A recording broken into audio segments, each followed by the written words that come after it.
Buenas tardes a todos, señoras y señores. Querido presidente de la Fundación Antares, muy querido invitado de este mediodía, don Alfonso Guerra, querida secretaria de Organización del Partido Socialista de Andalucía, doña Susana Díaz, consejeros, autoridades, señoras y señores, patronos, entidades colaboradoras, bienvenidos un año más a este foro, y es una alegría y una satisfacción poder reencontrarnos una vez más. Gracias al conferenciante de hoy por su presencia. Como todos ustedes saben, la Fundación Antares es un lugar en el que procuramos promover y fortalecer la sociedad civil mediante la aportación de ideas, de opiniones y conocimientos en todos los ámbitos del saber y expresados con libertad, con respeto y con rigor. Así lo han venido haciendo los más de 400 conferenciantes que han pasado por esta tribuna a lo largo de los 18 años de vida de este foro. Les acabo de presentar unas breves señas de identidad de este foro, a las que habría que añadir la independencia de criterio que nos anima, que siempre ha sido respetado tanto por nuestro patrocinador principal en este curso BBVA como los cerca de 130 entidades y empresas colaboradoras de la Fundación. Esta libertad nos permite invitar a esta tribuna personalidades de distintas ideologías, de distintos credos, opiniones y pensamientos, y sin embargo compartir esos puntos de vista distintos con toda normalidad y sacar incluso partido y enriquecimiento de todo eso, que es de lo que se trata. Queremos que la sociedad sea protagonista y queremos que la sociedad se enriquezca. Nos creemos aquello que nos debemos a la sociedad y que estamos al servicio de ella. Resulta especialmente gratificante contar con don Alfonso Guerra en esta tribuna, con independencia de que sea cabeza de lista por Sevilla al Congreso de los Diputados por el Partido Socialista de Andalucía, precisamente por ser quien es cabeza de lista. En todo caso, justo antes de entrar, comentaba con el conferenciante que me había dado cuenta de que no había participado en la tribuna como conferenciante en estos 18 años de vida, lo cual me había extrañado a mí profundamente. Sí, es verdad que estuvo hace 3 años presentando a Antonio Claret, entonces creo que todavía presidente de Caja Granada, y bueno, me alegro de que esté hoy aquí, entonces, don Alfonso, porque en recuerdo de esa presentación de entonces, pues nos supo a poco, y espero que en esta ocasión podamos saborear con mayor fruición sus palabras. Muchas gracias por acompañarnos. Le voy a dejar a doña Susana Díaz, secretaria de Organización del Partido Socialista de Andalucía, quien realizará la presentación, mejor, la introducción, porque don Alfonso necesita presentación, la introducción del conferenciante de esta tarde. Muchas gracias, Susana, también por tu presencia, y a todos ustedes por su compañía en esta cuasi jornada inaugural, y espero que nos sigan acompañando a lo largo del curso. Gracias. Lo que persigue un buen socialista es que nadie sea tan rico como para poner a otro de rodillas, ni nadie sea tan pobre como para tener que arrodillarse ante otro. Lo conocéis a él, conocéis esta frase, él es Alfonso Guerra en estado puro. Ingenioso, certero, directo, claro y rotundo. Buenas tardes a todos los asistentes, buenas tardes a las autoridades que nos acompañan y mi agradecimiento a los patronos, a las entidades colaboradoras y a la organización por brindarnos hoy la oportunidad de escuchar las reflexiones de Alfonso Guerra, que bajo el título España en la encrucijada va a radiografiar este tiempo crucial para nuestro país y para nuestro modelo de sociedad y convivencia. Encrucijada que, atendiéndonos a la definición de la RAE, es lugar en donde se cruzan 2 o más caminos. Cruce de caminos, por tanto, que nos exige a todos una mirada responsable y leal con la coyuntura que nos ha tocado vivir para salir de ella. Hoy, la responsabilidad de esta mirada recae en Alfonso Guerra, sevillano, padre de la Constitución, vicesecretario general del Partido Socialista durante 18 años, vicepresidente del Gobierno desde 1982 a 1991, diputado durante 34 años, hijo predilecto de Andalucía, doctor honoris causa, escritor, humanista y poeta, político de altura, también compañero y amigo. Alfonso ya participaba en el futuro de este país cuando yo nacía en un barrio de Triana. Posiblemente en aquellos días estaba en Suresnes, un escenario que supuso el triunfo de la juventud que combatía los últimos coletazos de la dictadura para dar paso a una democracia. Una juventud que definió las señas de identidad del socialismo y trazó el horizonte de nuestro partido, el Partido Socialista Obrero Español, que se erigió valiente, moderno, europeo y con vocación de gobierno. Tenemos hoy con nosotros a uno de los hombres que construyeron el andamiaje de la convivencia y nos legaron la democracia como la mejor herencia que hemos podido recibir.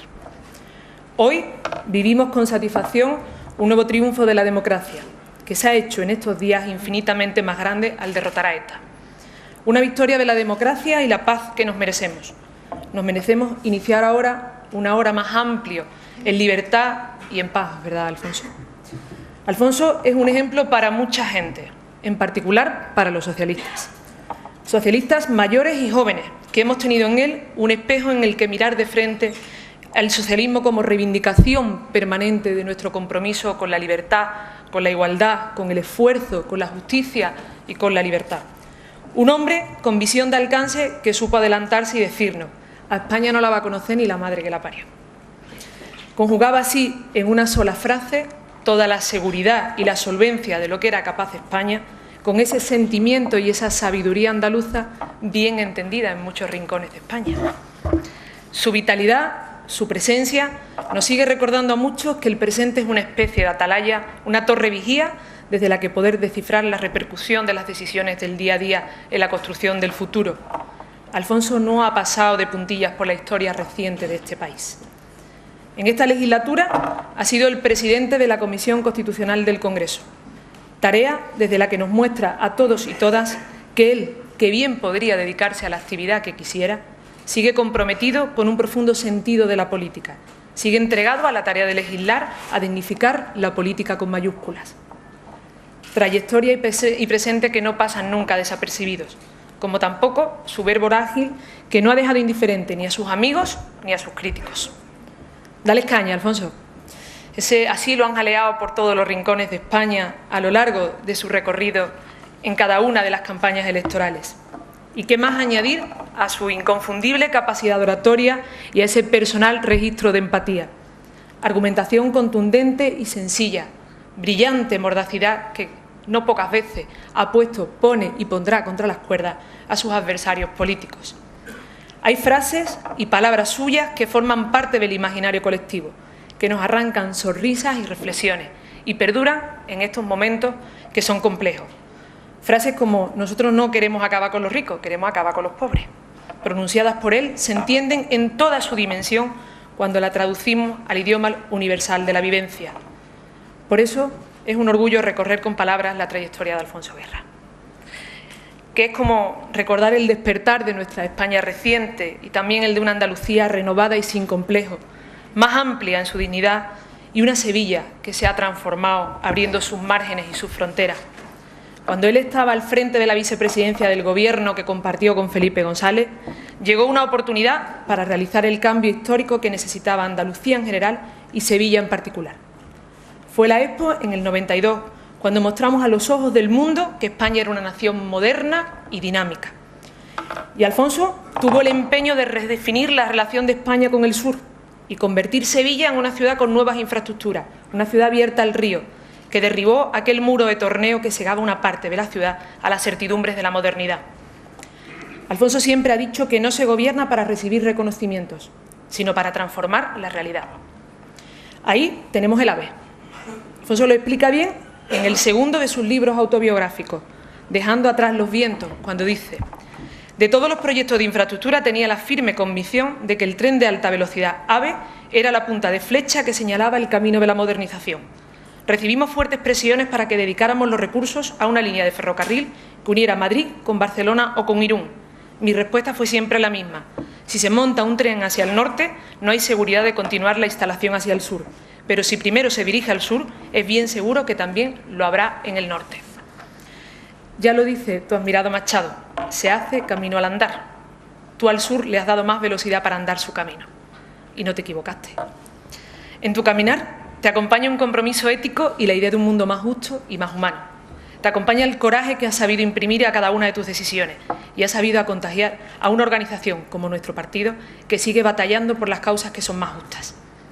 Por eso ahora también vamos a pelear por lo que queremos. Muchos y muchas contigo, a tu lado, con la valentía de quien lucha sin descanso, con la fe de quien sabe que el tiempo nos alcanza. Y no hay lugar para los retrocesos cuando lo que está en juego es la desesperanza, la desigualdad o la opresión.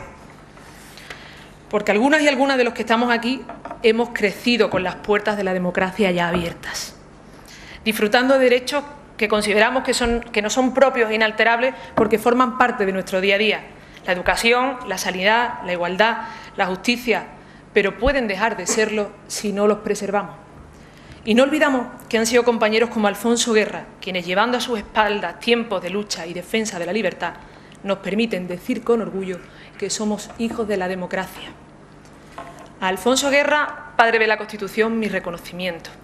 El mío y el de quienes sabemos que pertenece a una generación con fuertes convicciones democráticas, que se unieron para devolverle a todos los españoles el futuro que les había sido hurtado durante 40 años de dictadura. Sabían que al final de ese trayecto quedarían sentadas las bases de un Estado democrático, social y de derecho a la misma altura que el resto de Europa. Todo un sistema de garantías que hoy disfrutamos y llamamos Estado del Bienestar. Por eso es una garantía para este país contar con Alfonso Guerra en el Congreso de los Diputados, porque sabe interpretar en cada momento de la historia, como ya ocurriera este verano, cuál es el sentido y el sentir de la Constitución con la que nos dotamos para la democracia. Por eso no vamos a tolerar en estos momentos las estrategias deplorables de algunos que afirman que no van a explicar sus propias ideas porque si lo hacen perderían las elecciones. Esos que prefieren esconder las propias intenciones mientras lanzan insultos gruesos contra nuestra tierra y contra nuestra identidad. Tópicos sobre el acento andaluz, del que me siento orgullosa.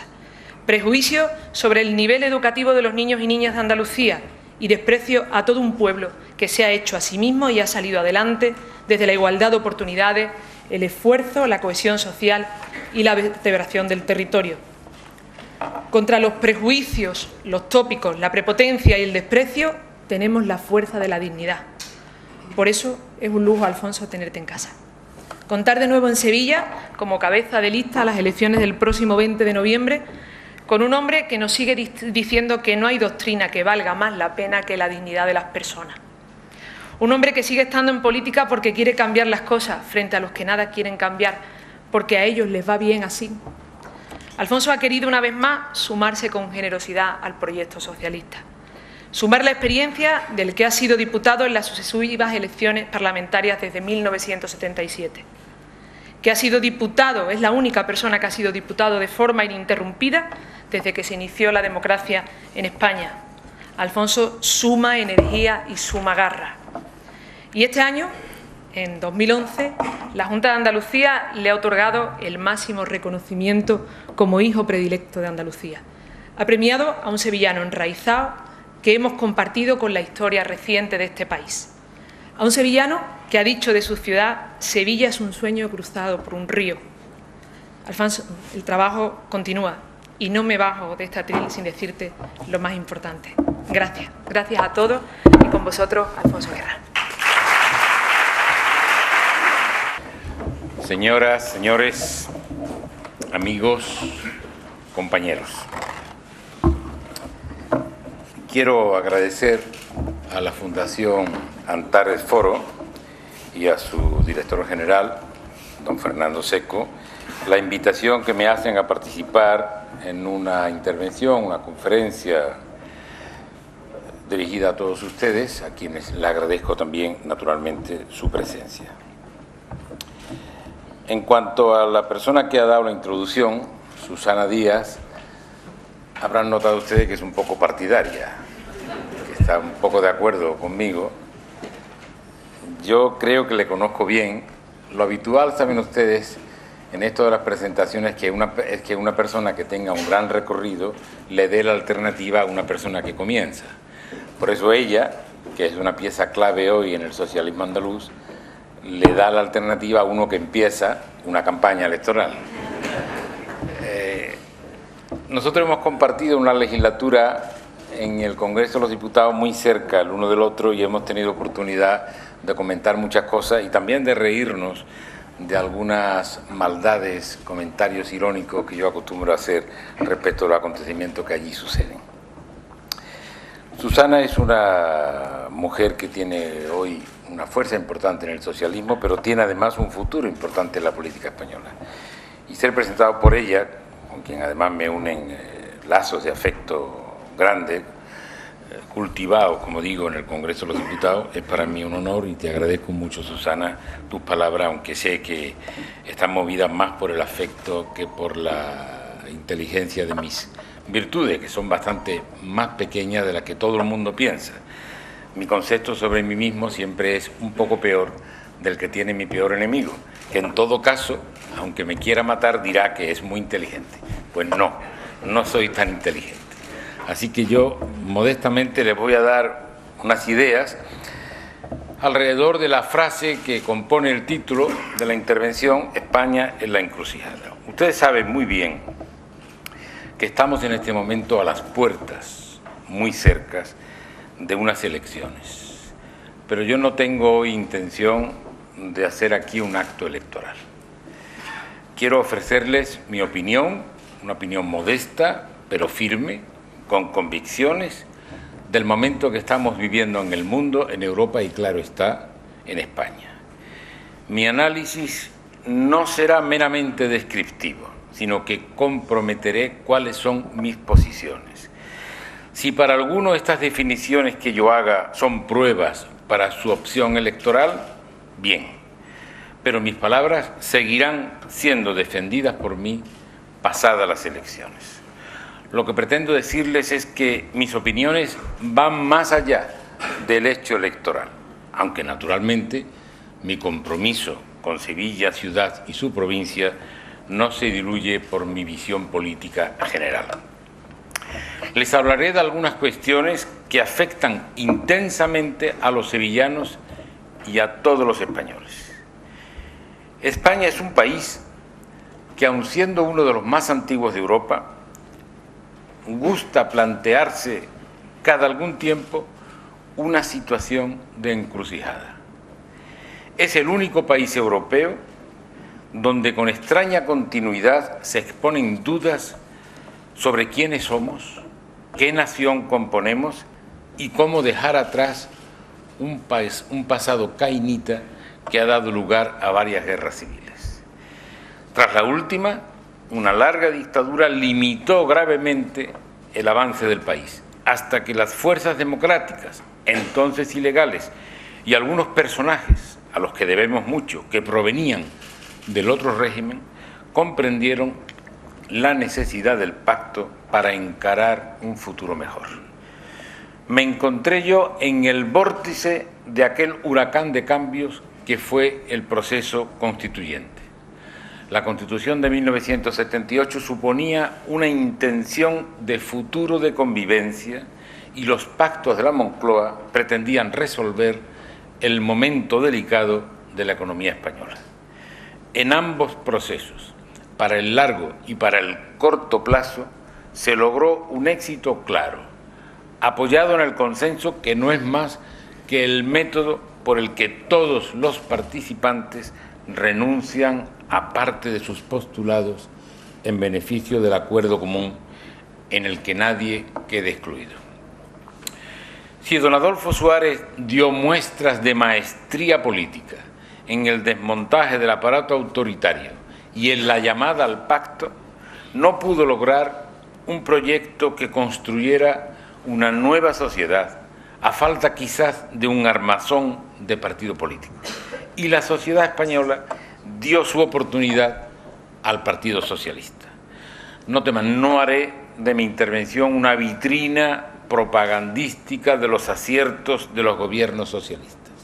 Solo les diré que se produjo una profunda transformación de España. En los inicios de aquella aventura del socialismo en el gobierno, un representante de los conservadores, su máximo representante en el Senado de España, anunció que la experiencia socialista sería solo un paréntesis en la vida política española y cifró en 6 meses la vida del gobierno socialista. Desde entonces han pasado casi 30 años.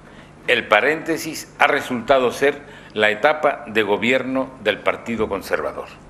Pero no es eso lo que quiero subrayar, sino que aquella no aceptación del resultado democrático, anunciando que en 6 meses volverían al poder, indicaba un sentido patrimonial del poder que yo ingenuamente creía haberse superado con el pacto con Unión de Centro Democrático. No fue así. Pocos años después, cuando el viejo representante de la derecha española, don Manuel Fraga Iribarne, dio el relevo a un hombre nacido después de la guerra, por lo tanto no vinculado a aquel enfrentamiento, se pudo comprobar que la derecha quebraría el espíritu del consenso constitucional cuando afirmó que a partir de aquel momento la lucha antiterrorista formaba parte también de la lucha política de la oposición. Unos años de gobierno conservador, lejos de aplacar la furia antiacuerdos, extremó sus posiciones y acabó en un aislamiento social que se convirtió en rechazo cuando su gobierno mintió acerca del mayor atentado terrorista de la historia de España. Probablemente la perversa manipulación fue un acicate notable para la vuelta de los socialistas al poder, con un hombre joven a la cabeza que termina ahora su mandato. Sus gobiernos han realizado una importante tarea en la ampliación de los derechos civiles, en el impulso de los derechos de la mujer y en la creación de un nuevo derecho, el de atención a las personas dependientes, un derecho aún precario, aún bastante precario, pero que ya es una realidad. Su gobierno ha logrado que la banda terrorista se rinda ante la democracia. Su gobierno también se ha visto atravesado por una grave crisis económica mundial que ha tenido graves repercusiones en la economía española. Lo que muchos llaman crisis, denomino yo cambio paradigmático de sociedad. Porque el capitalismo ha sufrido una profunda transformación. Tres procesos simultáneos son causa de ello: la globalización, la aplicación de una fórmula económica neoliberal en gran parte del mundo y la financiarización de la economía. De los dos primeros conceptos se ha escrito y hablado mucho menos del tercero, a mi juicio el fundamental. Poco a poco, la organización del capitalismo ha ido evolucionando. Ya no se ocupan los propietarios de la dirección de las grandes empresas. A su mando han colocado a técnicos, a gestores que toman sus decisiones de manera autónoma y solo rinden cuentas, la cuenta de resultados, ante la asamblea de accionistas. Además, los gestores han ido concediéndose a sí mismos privilegios y prebendas, muchos de ellos ligados a las ventas, con lo que se han acostumbrado a manipular los resultados a fin de poder apropiarse de un mayor capital. Son lo que el gran sociólogo norteamericano de principios del siglo XX, Theodore Veblen, llamaba los capitanes de las finanzas, que pronto se auparían a la cabeza de la jerarquía capitalista de la riqueza y el poder. La crisis económica, lo saben todos, tuvo su origen en una gran crisis financiera a finales del verano de 2007, con la quiebra de dos altos fondos de alto riesgo.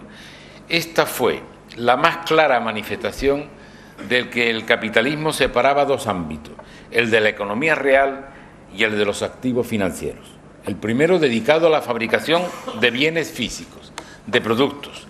El segundo dedicado a la especulación de valores financieros sin mercancía que los sustente. Así los precios se fijaban separadamente. Para los productos, según la regla de la oferta y la demanda. Para los activos financieros, según una especulación desbordada, provocando las famosas burbujas, tendencia al crecimiento de los activos a partir de políticas monetarias expansivas y acceso fácil al crédito. Se produce una financiarización de la economía, es el cambio del centro de gravedad de la economía desde la producción a las finanzas. Empieza a engordar la deuda y a estancarse el Producto Interior Bruto. Los dos avanzan en direcciones opuestas y con un rápido crecimiento de la distancia entre ambos. La perspectiva es claramente un estancamiento profundo y prolongado de la economía, porque es que en los últimos años se daba la paradoja de un descenso de los salarios reales, medido en capacidad de compra, y un aumento del consumo. Pero ¿cómo es posible que haya un estancamiento salarial? ¿De dónde viene este consumo? Viene naturalmente de que gran parte de ese crecimiento del consumo se debía a que durante un periodo de salarios estancados la clase trabajadora ha vivido por encima de sus posibilidades, a través de préstamos para llegar a fin de mes o en algunos casos en un intento desesperado de elevar un poco su nivel de vida. En buena medida, la expansión económica se construyó sobre el endeudamiento del consumidor. Pero la tragedia de la economía no está en el exceso de consumo, sino en la búsqueda despiadada de la riqueza por unos pocos al precio de toda la población. Es la codicia, el desenfrenado ansia de dinero de los gestores financieros lo que ha puesto en la picota a la economía mundial.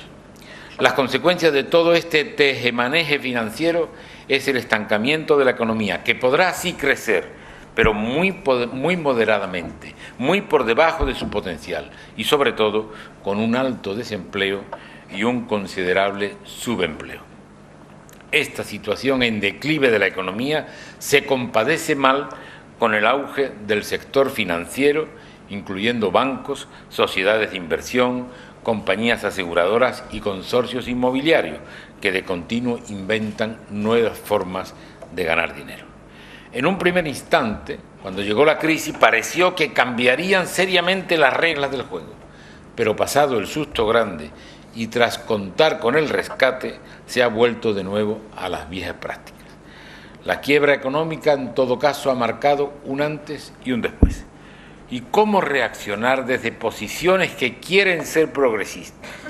Desde luego, en primer lugar, no aceptando la explicación de estas cosas porque suceden por la naturaleza de las cosas.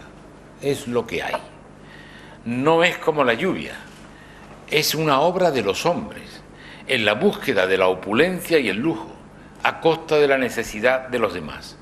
El origen, la causa de esta crisis está en el propio sistema, injusto y desigual. Existe un acuerdo prácticamente universal entre los estudiosos de cualquier corriente en cuanto a que la crisis que hoy padece el mundo tiene su origen en las decisiones de desregulación que se inició con los gobiernos de Ronald Reagan y Margaret Thatcher.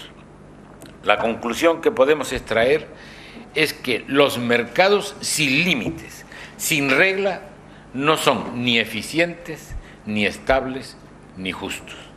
Pagamos ahora las consecuencias de haber tomado algunas decisiones con ligereza.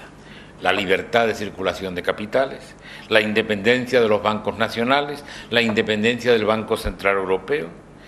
Y es que tras la Segunda Guerra Mundial, los gobernantes del mundo de aquella época comprendieron la necesidad de evitar otras guerras como las dos mundiales que habían provocado 70 millones de muertos. Llegaron claramente a la conveniencia de resolver los conflictos entre los estados por medios diplomáticos, pacíficos. De ahí la creación de la Sociedad de Naciones, la ONU, y por otra parte la urgencia de establecer unas condiciones más igualitarias en la riqueza de las naciones y de los ciudadanos en sus países, que habrían de plasmarse en los acuerdos de Bretton Woods. Tal voluntad de acuerdo propició la creación del estado de bienestar, que no es otra cosa que un pacto social entre el capital y el trabajo. Los trabajadores reconocen el derecho al beneficio de las empresas y los empresarios el derecho a las prestaciones de los trabajadores, asistencia ante la enfermedad, derecho a recursos económicos finalizada la edad laboral y prestaciones para hijos y familia. Los trabajadores necesitaban una mejora de las condiciones de vida y el capital temía la expansión de las ideas revolucionarias que se extendían desde la Unión Soviética. En Europa, este pacto dará lugar a los llamados 30 años dorados, en los que la paz social garantizará un desarrollo económico espectacular que supondría la recuperación de una Europa derruida por la guerra. Pero una serie de acontecimientos irá creando la idea de que el pacto social del estado del bienestar ya no se hace necesario, o en todo caso, que se está convirtiendo en un modelo insostenible. En los años 70, la visión política va a sufrir un giro profundo. El primer golpe lo dio el presidente Nixon a finales de 1971 al decidir terminar con la convertibilidad del dólar, además devaluándolo, lo que acabó con el sistema monetario de Bretton Woods de tipos de cambio fijo y de controles sobre la circulación de capitales. Fue la primera herida a las políticas socialdemócratas del estado de bienestar. Casi simultáneamente, los productores de petróleo multiplicarán el precio del crudo por 4, afectando muy duramente a las economías desarrolladas, entre ellas la europea. Por otra parte, el desinterés de las autoridades de la Unión Soviética por la computación, por la nueva tecnología, por la primera generación de ordenadores, condenará al gran país a una clara debilidad frente a su antagónico Estados Unidos. Perderán la carrera en el enfrentamiento de los dos colosos y terminarán hundiéndose y desapareciendo. Así pierde el capitalismo la motivación principal que llevaba a sectores del capitalismo a aceptar el pacto del estado de bienestar, lo que se traducirá enseguida en una continua merma de prestaciones sociales. Así hemos llegado a esta crisis económica, originada por la aplicación de las teorías neoconservadoras que de manera inexplicable favorece electoralmente a los gobiernos o partidos que las aplican. Hoy la mayoría de gobiernos en Europa son conservadores, pero pronto todo girará de nuevo y serán los propios representantes del capital internacional los que habrán de acordarse de que existe la socialdemocracia para que ponga orden en el concierto internacional. ¿Y eso por qué?, dirán ustedes. Porque el extremismo de la práctica económica de los conservadores va a generar un malestar social que inevitablemente desembocará en desorden social. Como dice el proverbio popular, el modelo de desregulación y enriquecimiento de los ya poderosos económicamente resultará peor remedio que la enfermedad, si llamamos a enfermedad, como la entienden algunos, el pacto social del estado de bienestar. Es en esta dirección en la que la oferta que hace el Partido Socialista pretende evitar un descalabro de la sociedad española si los fanatizados con las tesis de la Escuela de Chicago tuviesen la oportunidad de ocuparse de la economía española en esta situación de crisis global.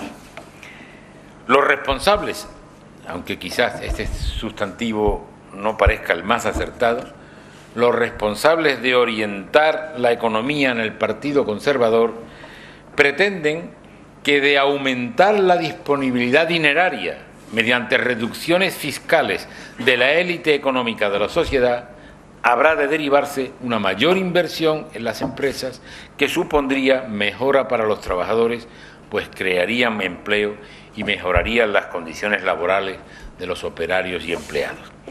Pero la experiencia no certifica esa visión beatífica de las grandes fortunas. Lo que resulta es que se produce una transferencia de renta de los sectores más débiles hacia la élite más poderosa económicamente de la sociedad. La disputa académica acerca de qué representa un mayor progreso social, si elevar o reducir la carga impositiva, es una polémica ficticia. Bajar o subir los impuestos es más de izquierda, bajar o subir los impuestos es más de derecha. La respuesta no existe si antes no se aclara a qué colectivos se bajan o se suben los impuestos. Una impostura más de unos cuantos políticos poco propensos a hablar con datos y realidades, los que se refugian en imágenes de marketing para no comprometerse con un proyecto social. La política económica de los países de la Unión Europea está muy condicionada por las decisiones comunitarias. Pero como la Unión Europea y los gobiernos europeos no parecen dispuestos a adoptar una posición verdaderamente europeísta que haga de Europa una unión política, con una fiscalidad común y una garantía intrínseca de la deuda europea, entendiendo que lo es la de los países de la zona euro, con la existencia de bonos europeos, como se dan estas circunstancias, creo que vivimos en el peor de los escenarios. Todos los países han cedido una parte importante de su soberanía en materia económica, lo que significa imposibilidad de los Estados de acudir a medidas monetarias. Pero las autoridades económicas europeas no se comportan como tales, lo que dificulta la salida de la situación de casi emergencia que padecen los países europeos. Un ejemplo patente y lacerante lo ha ofrecido el Banco Central Europeo, aunque a su presidente se le ha despedido en un escenario de ópera con grandes alaracas. Un ejemplo patente es que el Banco Central Europeo ha presionado a los Estados con una receta detallada para la reforma laboral, en lugar de ocuparse de crear una garantía europea de la deuda soberana de los Estados en la zona euro. Ante una situación de parálisis de la producción en términos cuantitativos, los técnicos se encuentran divididos. Unos creen en la necesidad de reducir déficit, recortar gastos, austeridad, mientras que otros expertos piensan que la fórmula para activar el crecimiento solo puede llegar a través de incentivos fiscales que dinamicen la economía. La Unión Europea ha optado de hoz y coz por el primer sistema. Y lo único verdaderamente cierto es que hasta este momento no parece haber tenido éxito alguno. Quizás una posición menos dogmática hubiese creado unas condiciones más flexibles para la reactivación de la economía. Este es mi criterio, que no compromete a nadie más que a mí, pero es que los acontecimientos no hacen más que convencerme de que no es posible pedir al mismo tiempo recortes de gastos, reducción de deudas y crecimiento económico. Y es que las dificultades económicas en nuestro país han generado el efecto más cruel, el desempleo masivo, convertido en el primer problema de España. Todas las decisiones económicas deben estar en alguna medida orientadas a combatir el desempleo. Y la fórmula elegida por las autoridades económicas de la Unión Europea está lejos de hacerlo. En nuestra encrucijada histórica, no solo los problemas económicos son los que preocupan a un candidato a diputado por la circunscripción de Sevilla. Con la aprobación de la Constitución de 1978, los españoles se dieron a sí mismos una estructura del Estado que pretendía resolver el contencioso histórico de las tendencias disgregadoras de la nación. Una fórmula imaginativa, cargada de intenciones benéficas, fue el título 8º de la Constitución, cuyo balance general resulta positivo, pero que si somos personas serias debemos reconocer que no ha resuelto el viejo litigio. Nacionalistas vascos y catalanes presentaron al Congreso de los Diputados unos proyectos de estatuto de autonomía que excedían las atribuciones que establece la Constitución y que rompían el pacto constitucional de 1978. Puedo asegurarles que cuando los constituyentes elaboraban el texto de la Carta Magna, yo estaba allí, en el centro de la discusión. Jamás concibieron que llegaría un día en el que una comunidad autónoma pretendiera cobrar la asistencia sanitaria a un español por ser de otra comunidad autónoma. Tampoco concebíamos entonces que una comunidad autónoma pudiera esgrimir un concepto como el de la balanza fiscal para acaparar recursos económicos en detrimento de otras comunidades. Hay peligro de que se dispare la insolidaridad entre representantes de algunas comunidades autónomas y que se extienda a los ciudadanos. Alguien tiene que poner pies en pared en este plano inclinado que nos arrastraría a enfrentamientos indeseados e indeseables. Aún queda por rematar la desaparición del terrorismo cruel que ha azotado al País Vasco y a toda España desde hace 6 décadas. Es reconocible que la acción del Gobierno, aún con los impedimentos de la irresponsable actitud de la oposición, que la tarea de las fuerzas de seguridad, los tribunales de justicia y la colaboración internacional han logrado derrotar al terror, pero aún se necesita estar vigilante hasta lograr su desaparición total. En nuestro país, como en otros muchos, los jóvenes constatan que la desigualdad se agranda, que los gestores de las entidades financieras amasan grandes fortunas como pago a una gestión que ha llevado a la ruina a las entidades, mientras un ejército de jóvenes no logra integrarse en la sociedad mediante un puesto de trabajo desde el que contribuir al enriquecimiento de la nación.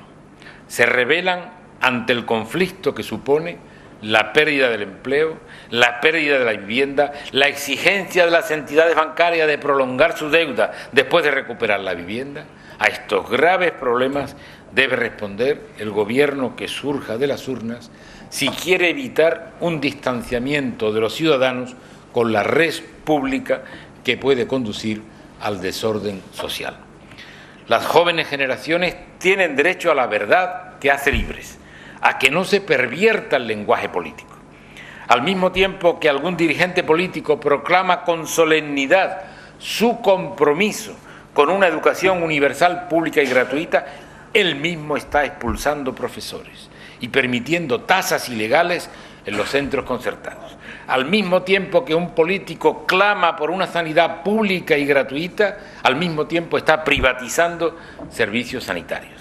No hay que tener miedo a enfrentarse a los problemas. La vida es conflicto. Lo que necesitamos son cauces para resolverlos, método y voluntad para conseguir un acuerdo general para avanzar hacia un futuro incierto en esta hora del mundo. No crean que asiento mis ideas sobre un mar de pesimismo. No. En los últimos 30 años, España ha producido una gran transformación. Ha pasado de ser un país atrasado y aislado a ser una de las naciones que se colocan en la vanguardia en muchos aspectos. España debe acometer muchas reformas, muchas aún.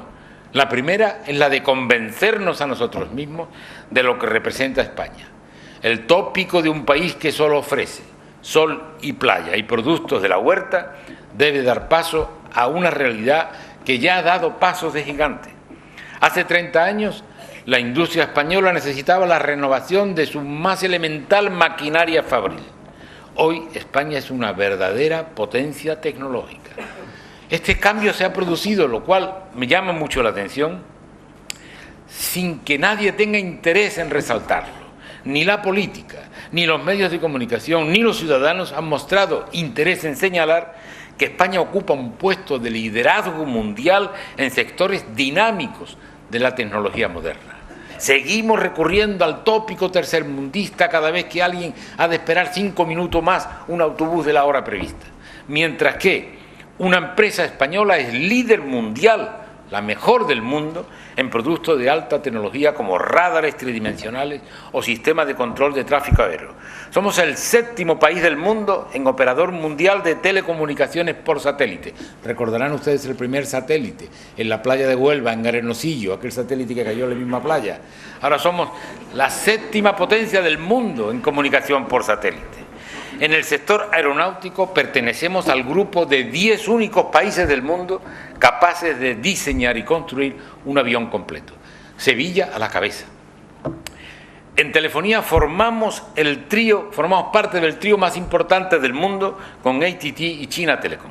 En infraestructura del transporte, la primera empresa del mundo es española. Y además, entre las 10 primeras del mundo, 5 son españolas. Una empresa española es líder mundial en extracción de crudos en aguas profundas. Para no hablar de energías renovables, en la que España es líder mundial en generadores eólicos, centrales solares de torre y generación de fuentes renovables. Sevilla a la cima también.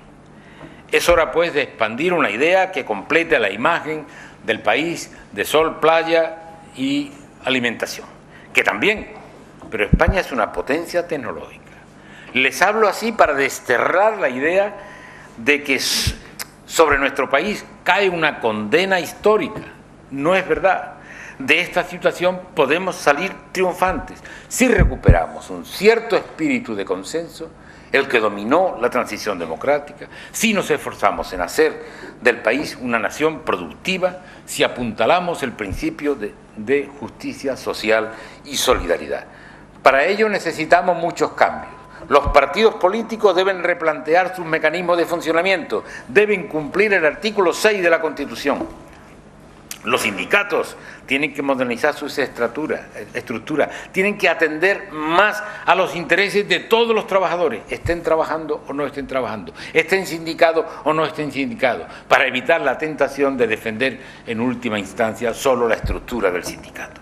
Los empresarios deben reinvertir más los beneficios, las entidades financieras ayudar a los que arriesgan cuando establecen empresas y negocios, los tribunales de justicia multiplicar su eficacia y objetividad, la universidad abandonar un cierto letargo, los medios de comunicación cumplir la veracidad que exige el artículo 20 de la Constitución y los poderes públicos remover los obstáculos para ir construyendo una sociedad más eficaz, más justa y más solidaria.